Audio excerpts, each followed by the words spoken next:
पहले हम सेग्रीगेट करते हैं बूथों को रेड, येलो, ग्रीन के फॉर्म में। ग्रीन वाला आपके लिए इजी है, ग्रीन चांस। रेड वाला आपके लिए बहुत डिफिकल्ट है जीतना।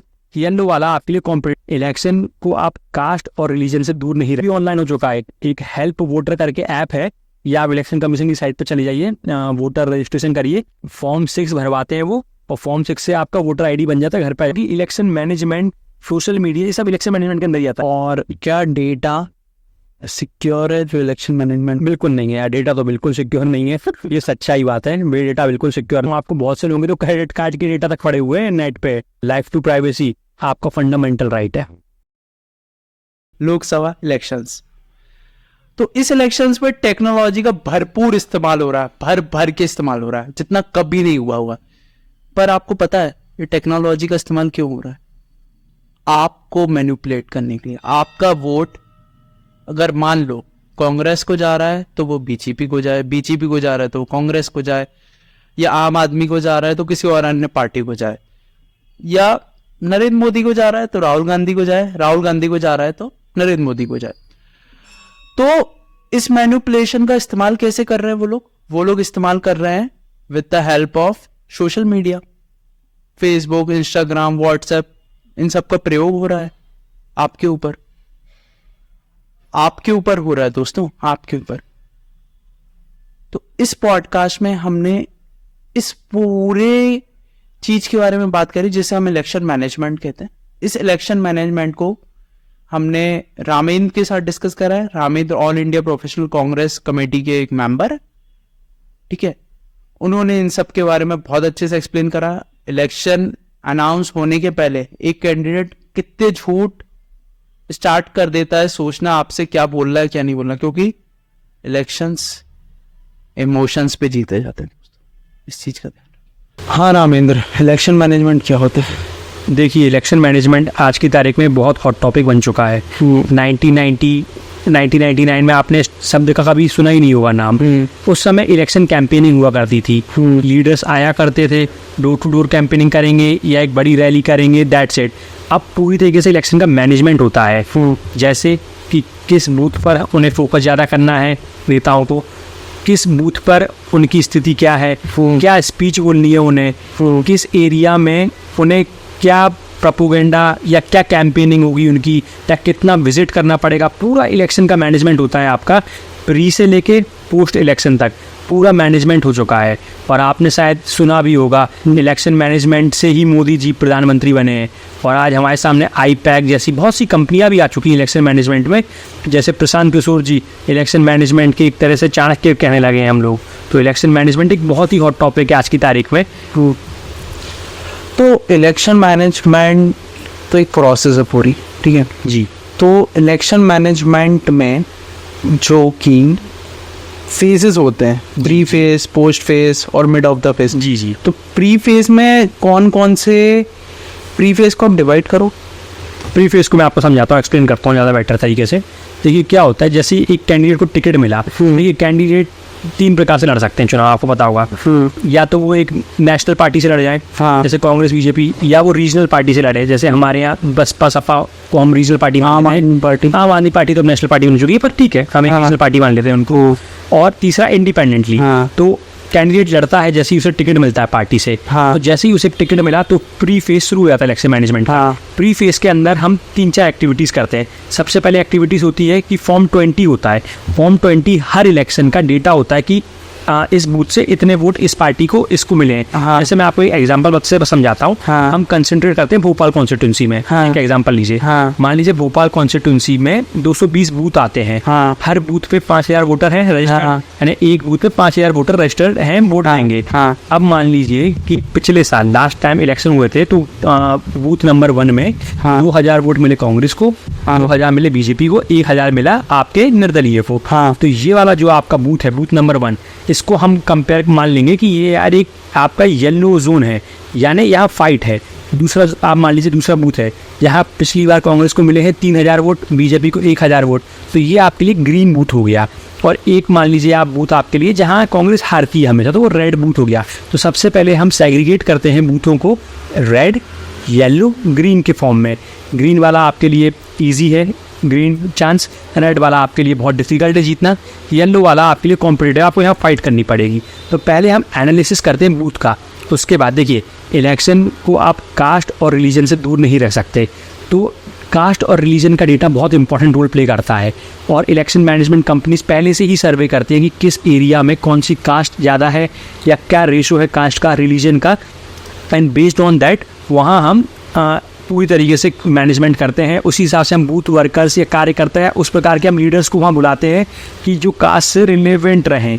तीसरा जो फेज़ होता है ये प्री फेज़ में, तीसरा जो चीज़ हम करते हैं हम लोग सर्वे करते हैं। जैसे सर्वे हर बूथ पे जाके हम पता करते हैं कि हमारे लीडर की क्या बूथ क्या होता है। बूथ यानी आपका एक एरिया होता है, जैसे आप मान के चलिए लोग, जैसे आप मान के चलिए जहाँ हम वोटिंग करते हैं उसे हम बूथ मानते हैं। तो उस एक दो अगर मैं भोपाल लूँ, भोपाल में कोई भी एरिया लो, मान लो गोविंदपुरा लिया, तो गोविंदपुरा भी अपने आप में एक बहुत बड़ा एरिया है, बहुत बड़ा एरिया। तो देखिए मैं आपको समझाता हूँ बूथ का पूरा कॉन्सेप्ट। हाँ। जैसे मान लीजिए भोपाल में 7 विधानसभा सीट है, हर विधानसभा सीट के अंदर छोटे छोटे बूथ आते हैं, एक बूथ के अंदर 5000 वोटर वोट डालते हैं, तो ऐसे बूथ डिवाइड होते हैं। जैसे आप मान लीजिए मैं आपको एग्जांपल देता हूँ, गोविंदपुरा जैसे हमारी जो विधानसभा लगती है वहाँ 315 बूथ्स है। तो आपके क्या कहते हैं रायसेन तरफ के बूथ हो गए, आपके यहाँ हो गए आकृति इको सिटी तरफ के, बावड़िया कला के, मिसरौत के, ऐसे एक बूथ पे 5000 वोटर होते हैं ऐसा। अच्छा जी। तो बूथ का सर्वे वगैरह कैसे करते हैं इसको? देखिए बूथ का सर्वे मैंने अभी बताया आपको, सर्वेइंग होती है पहले ही, ये प्री फेज में आता है इलेक्शन के। जैसे आपके कैंडिडेट को टिकट मिला तो सबसे पहले तो हमारे पास एक डेटा फॉर्म 20 होता है, तो फॉर्म 20 का एनालिसिस मैंने आपको हम कर लेते हैं कि बूथ को डिवाइड कर लेते हैं ग्रीन, येलो और रेड फेज में। मैं आपको एक कॉपी भेज दूंगा, उसको आप दिखाइएगा अपने श्रोताओं को, मैं डिस्क्रिप्शन में डाल, बिल्कुल आप डालिएगा कैसे एनालिसिस किया जाता है। दूसरी चीज़ जो होती है कहते हैं हम सर्वे करते हैं। जैसे सर्वे कैसे करते हैं, हम किसी थर्ड पर्सन बुलाते हैं जो वहाँ का नहीं होता, लोग बाग उनको ऐसा लगता है कि किसी पॉलिटिकल पार्टी से, क्योंकि देखिए अगर कोई यानी पॉलिटिकल पार्टी से होगा तो आप उसको समझाने में या अपनी बात बोलने में थोड़ा घबराएंगे। एक थर्ड पर्सन होगा जिस रैंडमली आपसे चीज़ें पूछेगा, और हम सर्वे करते हैं कि कंडक्ट कि हमारा जो लीडर है वो कितना पॉपुलर है उस बूथ पे या उस एरिया में, क्या मुद्दे हैं स्थानीय, और क्या हमारे लीडर की अगर पॉपुलैरिटी कम है तो क्यों कम है, उसका रीज़न क्या होता है। और जब हमारे पास ये डेटा आ जाता है तो हम अपने जो लीडर, जो नेता होता है जिसने इलेक्शन मैनेजमेंट कंपनी को हायर किया है, उसको बताते हैं कि आप सो एंड सो बूथ पे अनपॉपुलर है, सो एंड सो बूथ पे आप बहुत पॉपुलर है। तो अगर आप अनपॉपुलर हैं तो रीज़न क्या है अनपॉपुलर हो गया, अगर सर्वे के द्वारा आपको पता ही क्यों अनपॉपुलर है। और अगर आप पॉपुलर है तो दैट इज़ ओके, बट अगर अनपॉपुलर तो हम क्या करें, क्या स्थानीय मुद्दे हैं, वो हम फीडबैक देते हैं प्रत्याशी को, एंड प्रत्याशी का हम 2-3 दौरा उस बूथ पे करा लेते हैं। अब जब 2-3 दौरा उस बूथ पे होता है और जनता से प्रत्याशी जब मिलता है तो वो उन्हीं मुद्दों की बात करता है जो मुद्दे जनता बोल रहे हैं। तो जनता सोचती है कि देखिए हमारा नेता हमसे दूर नहीं है। देखिए एक ही समझिए आप, इलेक्शन जीतता कौन है, इलेक्शन वही जीतता है जो अपने कान बिल्कुल ज़मीन पर रखे, जो प्रत्याशी का जितने ज़मीन पे होंगे, जितनी गौर से वो जनता को सुन पाएगा, वो चुनाव जीतता है। तो इलेक्शन मैनेजमेंट में जो सर्वेइंग होता है ना, जो जनता की आवाज़ है ना, उसको हम निकाल के लाके प्रत्याशी को बता सकें। का एक सही एग्जांपल दूं तो राहुल गांधी ने भारत जोड़ो यात्रा के टाइम पे उन्होंने जो फीडबैक्स लिए थे उस हिसाब से उन्होंने अभी उनका मैनिफेस्टो लोकसभा 2024 के लिए अलाइन करा गया, और उसके अंदर के जो फीडबैक्स हैं वही उनने उसको न्याय पत्र कहा। बिल्कुल बिल्कुल सही बात। देखिए राहुल गांधी जी ने जो अपनी भारत जोड़ो यात्रा करी है, या दूसरी जो उन्होंने भारत जोड़ो यात्रा पार्ट 2 करी है, उसमें उनने जो फीडबैक लिया जनता का, वही फीडबैक को उन्होंने मैनिफेस्टो में रखा है। तो ये बात है बिल्कुल सही है, और यही काम हमारा सर्वेइंग के द्वारा रहता है कि जनता की आवाज़ जो होती है, जनता की जो डिमांड्स होती है, पॉपुलर बात होती है, उसको हम लेकर आते हैं, प्रत्याशी को बताते हैं। देखिए जहाँ वो, जैसे मैंने आपको बताया कि हम इनिशियली बूथ को डिवाइड कर लेते हैं रेड, ग्रीन, येलो में। तो जहाँ ग्रीन है वहाँ स्कोप नहीं है ज़्यादा, वो तो जीतना ही है बूथ। आपका स्कोप होता है येलो और रेड जोन में। देखिए रेड जोन आप बाई चांस जीत सकते हैं, पर रेड जोन इतनी ईजिली भी नहीं जीत सकते आप। तो रेड जोन का हमारा ये होता है कि रेड जोन को येलो जोन बना लो और येलो जोन को ग्रीन जोन बना लो, तो दैट्स फिट। स्ट्रेटेजी। अगर आपके देखिए आप मान लीजिए 200 बूथ हैं, 200 में से 30 अगर दोनों पार्टी जीत रही हैं, ग्रीन है, तो अब जो येलो सबसे ज़्यादा होते हैं, येलो ही होते हैं जहाँ के वोटर्स ट्रांजेक्शन मार देते हैं, कभी इधर कभी उधर। अगर येलो को अगर हमने अपने लिए ग्रीन बना लिया और उनके जो रेड हैं उनको येलो बना लिया, यानी रेड तो उनके लिए ग्रीन हो गया ना अपोजिशन के लिए, तो उनको येलो बना लिया तो आप जीत ही गए ना चुनाव। तो ये है पूरी तरह की स्ट्रेटेजी। तो ये हो गई प्री बिल्कुल ठीक है। अब आप मिड ऑफ द इलेक्शन में क्या काम रहता है इलेक्शन मैनेजमेंट का? देखिए मिड ऑफ द इलेक्शन में बहुत इंपॉर्टेंट काम होता है। मिड ऑफ द इलेक्शन माने जिस दिन वोटिंग हो रही है, अब जिस दिन वोटिंग हो रही है उस दिन हमें मिड ऑफ द इलेक्शन के थोड़े दिन पहले ही हम लोग अपने पोलिंग एजेंट बनाते हैं। पोलिंग एजेंट दो इंपॉर्टेंट चीज़ करते हैं आपके। एक तो वो इंश्योर करते हैं कि इलेक्शन वाले दिन आपके जो सपोर्टर्स हैं या आपके जो वोटर्स हैं वो घर से निकले और आपको वोट दें, पहली चीज़। दूसरी चीज़ वो इंश्योर करते हैं कि कोई भी गलत चीज़ ना हो आपके खिलाफ, जैसे ईवीएम के साथ छेड़छाड़ ना हो, बोगस वोटिंग ना डरे, गलत तरीके से आदमी फेक वोटिंग ना कर दे, और इस सब की ट्रेनिंग दी जाती है उनको इलेक्शन के द्वारा। और एक चैलेंज भी होता है, एक फॉर्म होता है इलेक्शन कमीशन का, 2 रुपये का सिक्का होता है, उसको अगर आप रख के किसी वोटर जो वोट डाल रहा है उसको चैलेंज भी कर सकते हो कि अब तुम प्रूव करो कि तुम यहीं के वोटर हो। तो ये सब वोटिंग की पूरी सी हम टेक्निक समझाते हैं जो हमारे पोलिंग एजेंट बनते हैं। ये मिड ऑफ द इलेक्शन होता है पूरा काम। और ईवीएम को एक चीज़ और समझाता हूँ आपको, जब आपका चुनाव होता है तो जैसे ही आपकी इलेक्शन खत्म हो गया, यानी चुनाव वोटिंग खत्म हो गई, वोटिंग के बाद आपकी जो वोटिंग के बाद आपकी जो ईवीएम है इसकी पूरी काउंटिंग होती है, कितने वोट एक बूथ से गले हैं। उसकी पर्ची भी आपको जो रिटर्निंग ऑफिसर होता है वहाँ का जो प्रिसाइडिंग ऑफिसर होगा वो आपको देगा कि इस बूथ पे जैसे मान लीजिए 2000 ही कैपेसिटी है तो 1500 वोट डले, वो आपको एक पर्ची देगा। तो ऐसे सारी पर्ची पोलिंग एजेंट लेकर आते हैं हम लोगों के पास, और फिर हम देखते हैं कि किस वोट पे कितनी, किस बूथ पे कितनी वोटिंग हुई है, और उसको वो डेटा रखते हैं। तो ये पूरी मिड पॉलिसी हो गई कि इलेक्शन के टाइम पे करते हैं हम लोग। ठीक है, अब उसके बाद आप ये बताओ कि पोस्ट इलेक्शन के बारे में पूछेंगे आप मेरे से कि क्या करता है। हाँ, पोस्ट इलेक्शन में क्या रहता है, कुछ रहता है? पोस्ट इलेक्शन बिल्कुल रहता है। जैसे अब इलेक्शन खत्म हो गया तो काउंटिंग तो होती है ना, तो काउंटिंग ही बहुत जरूरी है। काउंटिंग को कैसे आप इग्नोर कर सकते हो, क्योंकि अगर काउंटिंग होगी नहीं तो जीतेगा कौन? काउंटिंग अगर नहीं हुई तो जीतेगा कौन? तो देखिए काउंटिंग में क्या होता है कि हम लोग इंश्योर करते हैं कि हमारे पास जो फॉर्म आया है उस पर हमारे पास लिखा रहता है कि हर बूथ पे कितनी वोटिंग गली हुई है। हर बूथ की हम वोटिंग को टैली करते हैं काउंटिंग वाले दिन की। जैसे मान लीजिए 1 नंबर बूथ पे 1500 वोट डले हैं तो 1500 की काउंटिंग हुई, पहली चीज़ तो। और दूसरी चीज़ ये इंश्योर करते हैं कि पोस्टल बैलेट सही तरीके से काउंटिंग हो, प्लस हमारे पास पहले से गाइडलाइन आ जाती है डीएम के द्वारा कि इतनी टेबल लगेगी काउंटिंग में, तो उसे इंश्योर करें। और हर टेबल पे हमारा एक एजेंट बैठे जो इंश्योर करे कि काउंटिंग सही प्रकार से हो रही है। और हर राउंड वाइज होती है काउंटिंग, हर राउंड में, और हर राउंड की काउंटिंग होती है। और एक आपको सर्टिफिकेट मिलता है कि कितने वोट आपको मिले, कितने नेता दूसरे को मिले, उस पर साइन भी होते हैं। तो इंश्योर करते हैं कि हर चीज़ प्रॉपरली होए और इंडिपेंडेंट होए, किसी दबाव में ना हो, क्योंकि in the end of the day जो काम कर रहे हैं वो गवर्नमेंट ऑफिसर हैं, तो किसी दबाव में ना हो, इसको इंश्योर करते हैं हम इलेक्शन के बाद रिजल्ट वाले दिन। तो अब बात करते हैं टेक्नोलॉजी के बारे में। जी, तो टेक्नोलॉजी आज सबकी लाइफ का पार्ट एंड पार्सल बन गया है ना। जैसे कि आज बिना टेक्नोलॉजी के छुआ हुआ मुझे नहीं लगता कुछ, पेन की टिप से लेकर पेन की जब तक टेक्नोलॉजी आ गई हर तरीके से। सही बात है, बिल्कुल सही बात है। अब उसमें आप ये बताएं कि टेक्नोलॉजी किस लेवल पे काम कर रही है और कैसे, मतलब चलो आप एक एग्जांपल लेते हैं। प्री में आपने 3 फेजेस बताए थे शायद। बिल्कुल। तो प्री में सर्विंग में क्या टेक्नोलॉजी मैं आपको पूरा बताता हूँ टेक्नोलॉजी का, फेज वाइज फेज बताता हूँ। सबसे पहले आपका हो गया प्री फेज। जब हमारे पास क्या कहते हैं इलेक्शन के पहले का, तो प्री फेज में हम यूज़ करते हैं जरा डेटा एनालिटिक्स का, बहुत ज़्यादा डीप में करते हैं। जैसे मैंने आपको बताया कि हम जब सर्वे भी करते हैं और जो हम रिपोर्ट बनाते हैं बूथ्स की, वो सब डेटा एनालिटिक्स ही होता है। देखिए हमारे पास क्या कहते हैं, आपके पास बूथ का वो पता है कि 3 साल 3 बार 4 बार चुनाव में क्या वोटिंग यहाँ हुई है इस बूथ पे। तो हम पूरा उसको एक्सेल में या टैबलू में उसका पूरा हम डेटा फीड कर लेते हैं कि यार हाँ, जैसे अब हमारे पास डेटा है यार, मान लीजिए फर्स्ट 1 नंबर बूथ पे 200 वोट हमें गले, 300 वोट उनको हले, 50 वोट निर्दलीय गले। फिर दूसरे वोट पे हमने पूरा या तो पिवट टेबल बना लो आप एक्सेल में, टैबलू बना लो, डैशबोर्ड बना लो, उसके द्वारा आपको एक क्लियर पिक्चर दिख जाएगी कि कौन से बूथ पे आप कमजोर हो, कौन से बूथ पे आप स्ट्रांग हो। आप एक्सेल तो होती है, डेटा का काम है यार, data plays an very important role. तो डेटा को आप एक ही समझिए, डेटा है, डेटा को हम क्लियर करते हैं और फिर उसको विजुलाइज करते हैं। डेटा क्लियर मतलब उसकी क्लीनिंग होती है, बिल्कुल डेटा की क्लीनिंग होती है। रफ डेटा भी होता है, नल होती है, फोटो खिंचती है, पीडीएफ फॉर्म में। तो पीडीएफ को जब आप किसी टूल में डालोगे तो उसको तो क्लीनिंग करनी पड़ेगी ना, डेटा सही तरीके से आएगा नहीं। तो डेटा की क्लीनिंग करते हैं, डेटा को क्लीनिंग करने के बाद डेटा को फिर रीप्रोसेस करके उसको डेटा विजुलाइज करते हैं। देखिए जो वो वर्कर होता है या जो लीडर होता है तो टेक्नोलॉजी समझ में बिल्कुल नहीं आती। तो he just wanted to look at the dashboard और just wanted to look at the file figure. तो उसको हम इतना प्रोसेस नहीं करते टेक्निकल, तो उसको हम जी हाँ जो हम पूरा डेटा एनालिसिस करते हैं, टैबलू टूल यूज़ करते हैं, एक्सेल यूज़ करते हैं, पिवट टेबल बनाते हैं बहुत सारा, तो ये हमारा फ्री फेज़ में होता है पूरी तरीके से। और सर्वे हम लेते हैं, लोगों से जानते हैं कि पूछते हैं कि इस बूथ पे क्या दिक्कत है, हमारा लीडर क्यों पॉपुलर नहीं है, क्या स्थानीय मुद्दे हैं, तो हम स्थानीय मुद्दों को एक बार लिख लेते हैं। फिर एक्सेल में देखते हैं कि कौन से मुद्दों के कारण हम ज़्यादा पिछड़ रहे हैं।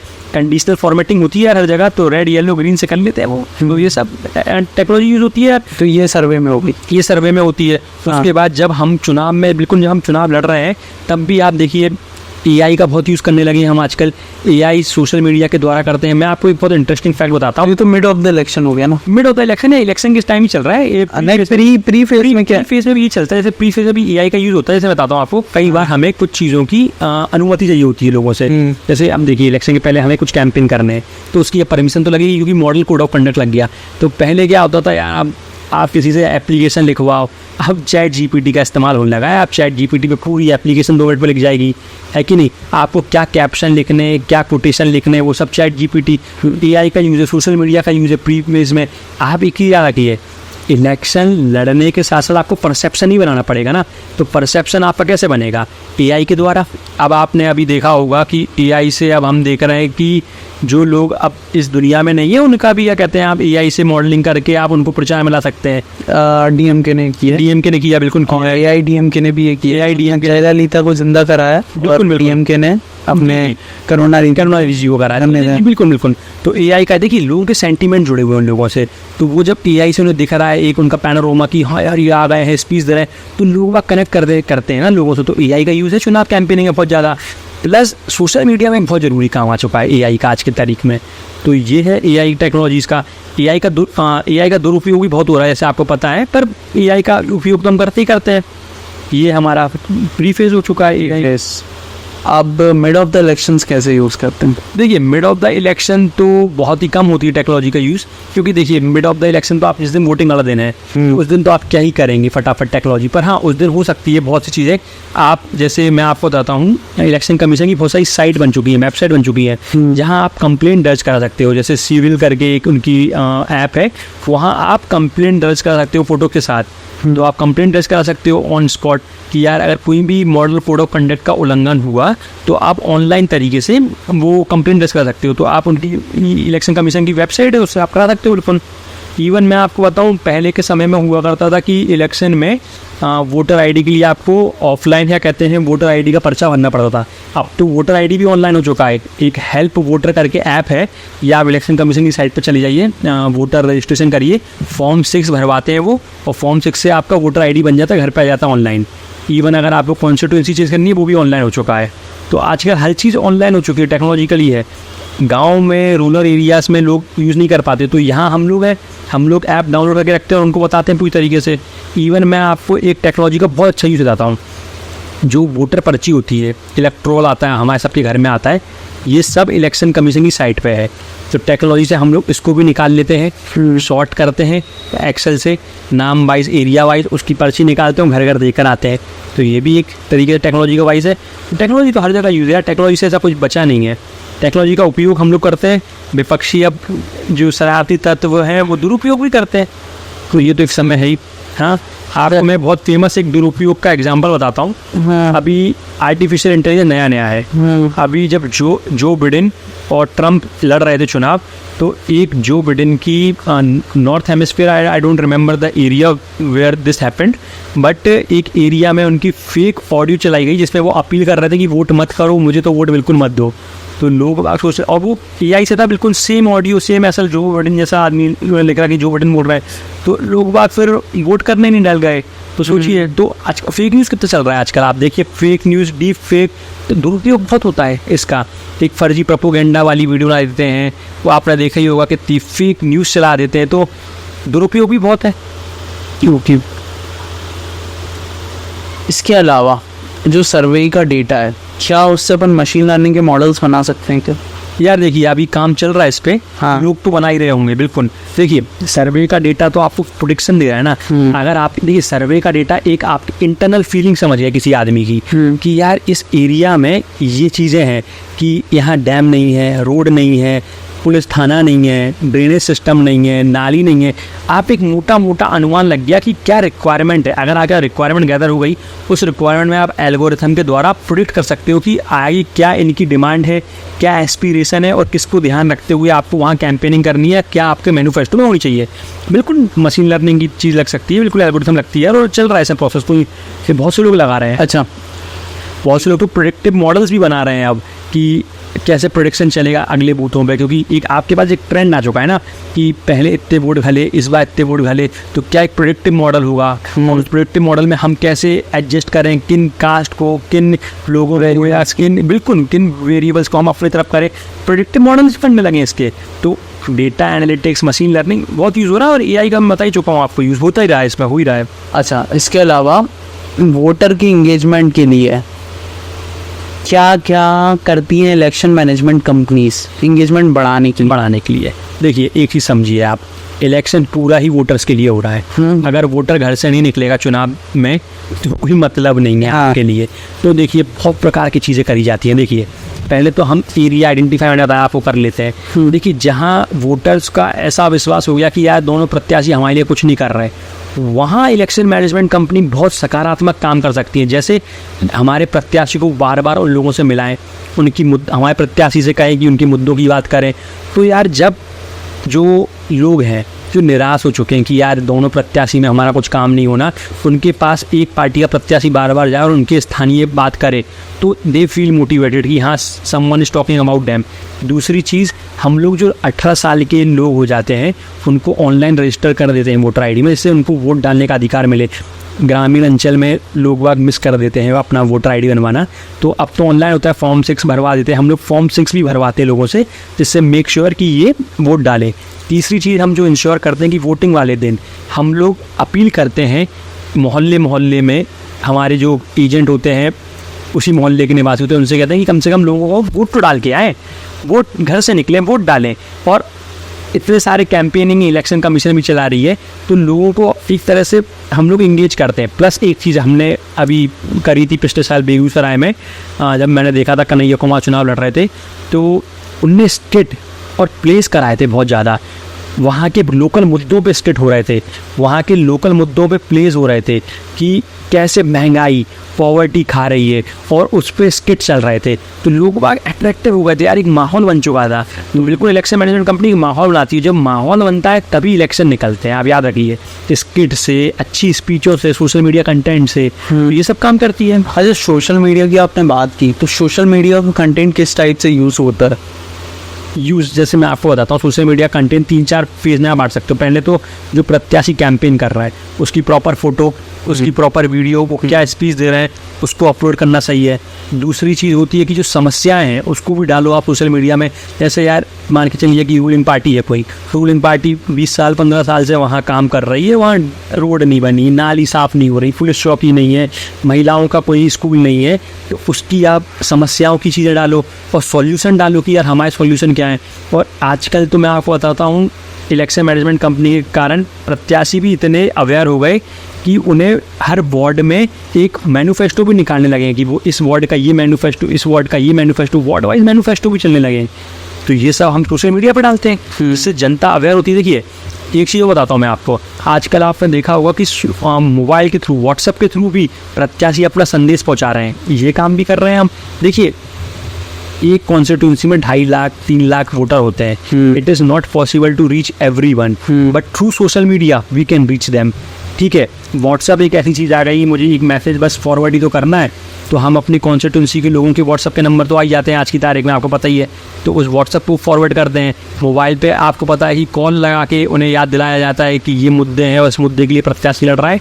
तो social media plays an very important role, और सोशल मीडिया आपको कनेक्ट करेगा एक ही व्यक्ति से। अच्छा, इस चीज़ में आप कहाँ तक सहमत हैं कि मान लो 2014 का इलेक्शन फेसबुक के थ्रू लड़ा गया, फेसबुक पेजेस के थ्रू? जी, मोदी जी ने एक पेज बनवाया था, बहुत से पेज 372+ ना जी, ये उनका सबसे वो था टैगलाइन, और ये उनके ऊपर वेबसाइट बन गई जी। 2019 का इलेक्शन लड़ा गया व्हाट्सएप पे जी, व्हाट्सएप से ग्रुप्स के थ्रू। ठीक जी, ग्रुप्स। अब 2024 का इलेक्शन जो है शॉर्ट्स के दम पे या फिर रील्स के दम पे लड़ा जा रहा है जी। तो ये बात कहाँ तक? देखिए, मैं आपको इस पर थोड़ा सा समझाता हूँ। हाँ। जब 2013-14 में मोदी जी ट्विटर फेसबुक पर जा रहे थे, तो उस समय के सिटिंग जो मिनिस्टर थे कपिल सिब्बल साहब, उन्होंने ये कहा था कि हमें तो वोट वो लोग देते ही नहीं है सोशल मीडिया पे, यानी he was talking about the rural people. पर आप एक चीज़ समझिए, आज की तारीख में इंटरनेट एक बहुत बड़ा रेवोल्यूशन है। गाँव के बच्चे तक इंटरनेट पहुँच चुका है। पास बिल्कुल बिल्कुल इंटरनेट हर जगह पहुँच चुका है। तो आप एक चीज़ समझिए कि सोशल मीडिया बहुत इंपॉर्टेंट रोल प्ले करती है आपकी मानसिकता पे।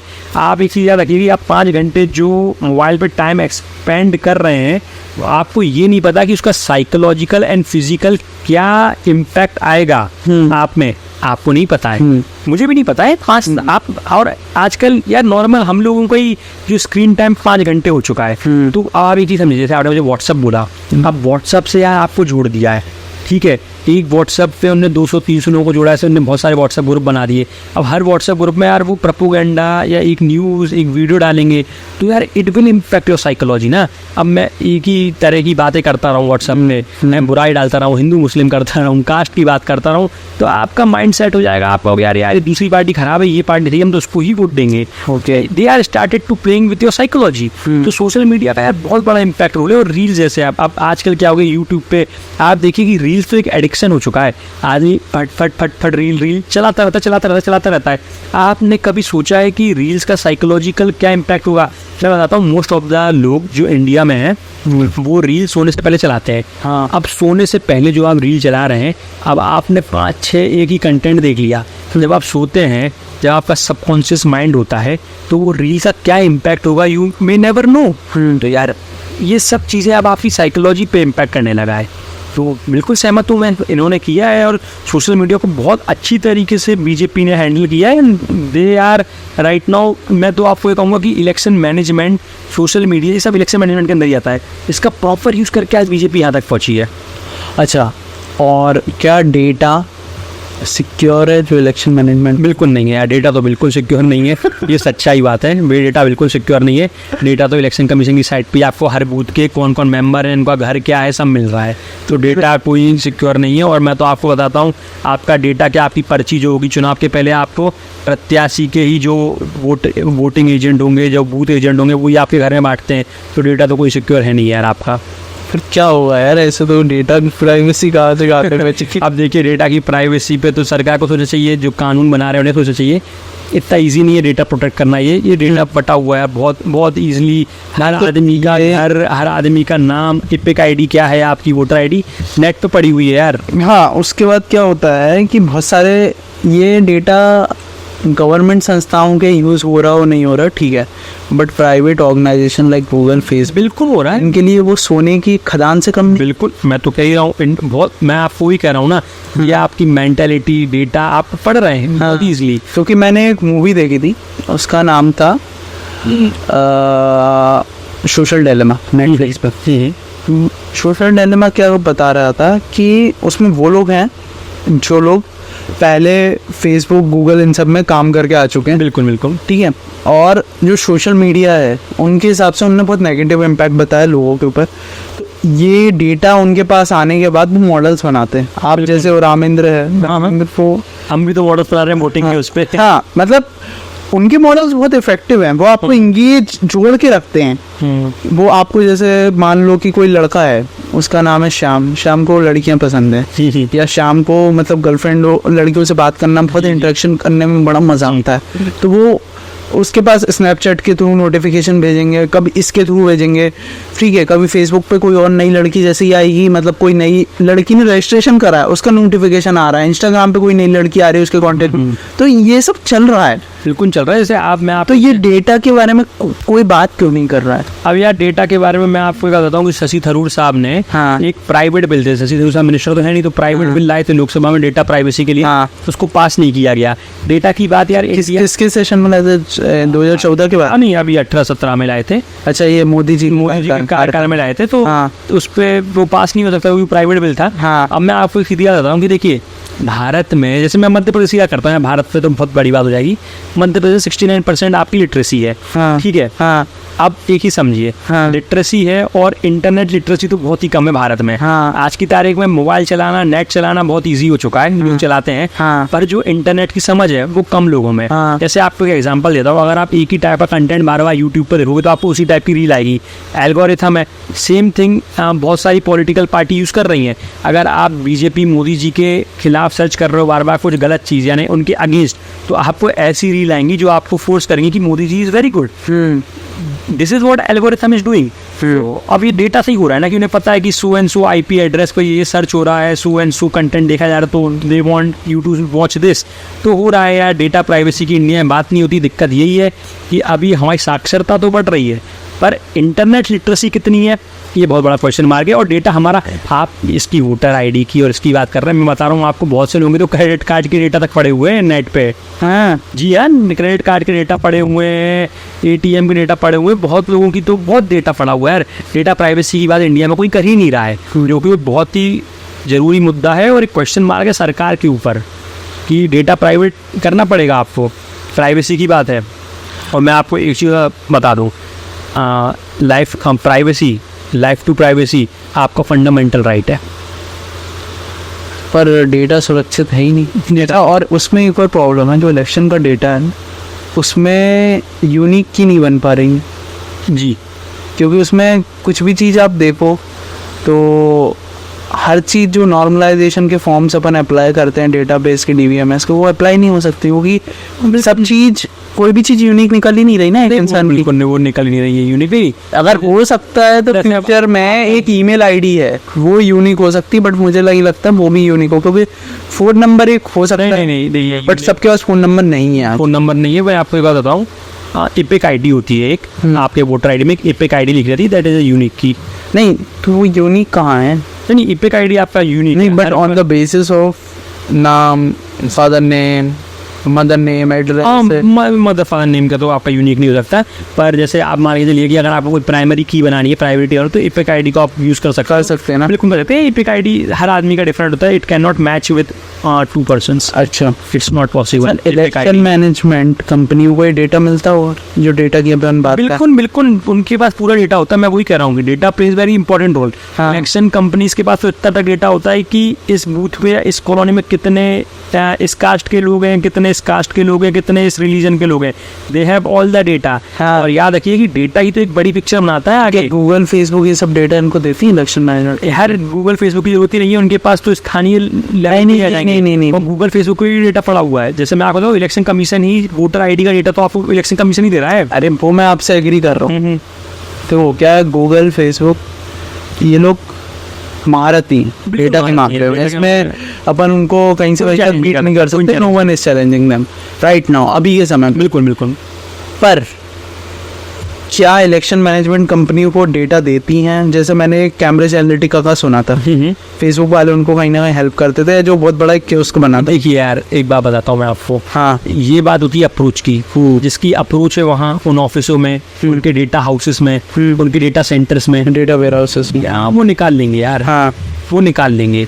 अब पर्सनली तो मैंने कभी किया नहीं, तो मैं इस पे कमेंट नहीं करूँगा। हाँ। पर जिनकी होती है अप्रोच यार, दे कैन गेट यार। देखो डेटा आप क्या देख रहे हो, पर्टिकुलर एरिया में क्या देखा जा रहा है, क्या माइंडसेट है, डेटा का ही खेल है ना।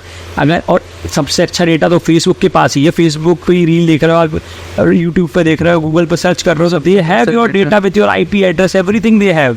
सो उनसे अच्छा तो कोई आपको पढ़ ही नहीं सकता है। हाँ, आपको जान ही नहीं सकता है। आपको पता ही है कि आप एक कपड़ा देखा आपने, तो वो कपड़ा बार बार आपको क्यों दिख रहा है? क्योंकि they have your data, they have their algorithm. So अगर जिनकी लिंक है, so they have that data. Rahul Gandhi ji अब इसी की बात कर रहे थे कि फेसबुक एल्गोरिथम ऐसा सेट कर रहा है जिसपे मोदी जी की कंटेंट ऊपर दिख रहे हैं। Rahul Gandhi constantly blaming these social media sites regarding this only. तो ये हो रहा है। अच्छा, जिनकी अप्रोच है वो कर रहे हैं यार। हाँ। कोई कह नहीं सकते। अच्छा, अब आप बात करें AIPC के बारे में, तो AIPC क्या है? देखिए, ऑल इंडिया प्रोफेशनल कांग्रेस एक विंग है कांग्रेस की, जिसमें हम प्रोफेशनल्स को जोड़ते हैं। जैसे कांग्रेस की बहुत सारी विंग्स हैं, यूथ कांग्रेस हो गई, महिला कांग्रेस हो गई, सेवा दल हो गई। तो ऑल इंडिया प्रोफेशनल कांग्रेस की फाउंडेशन शशि थरूर साहब ने रखी थी। एक लेजेंडरी इंसान है प्रोफेशनल्स के लिए। और राहुल गांधी जी का भी ये एम था कि देखिए, भारत अब एक डेवलपिंग नेशन है, हाँ। Soon we are going to become a developed nation. हाँ। अब डेवलप्ड नेशन, डेवलपिंग नेशन में पॉलिटिक्स में प्रोफेशनल्स की भूमिका बहुत बड़ा रोल प्ले करेगी। हाँ, हाँ। आईटी प्रोफेशनल, हाँ। CS, teachers, professionals. तो एआईपीसी एक प्लेटफॉर्म है जहां प्रोफेशनल्स आकर अपनी बात रखें, प्रोफेशनल्स आकर पॉलिटिक्स को शेप दें। कब तक आप पुराने रीति रिवाज से चलेंगे?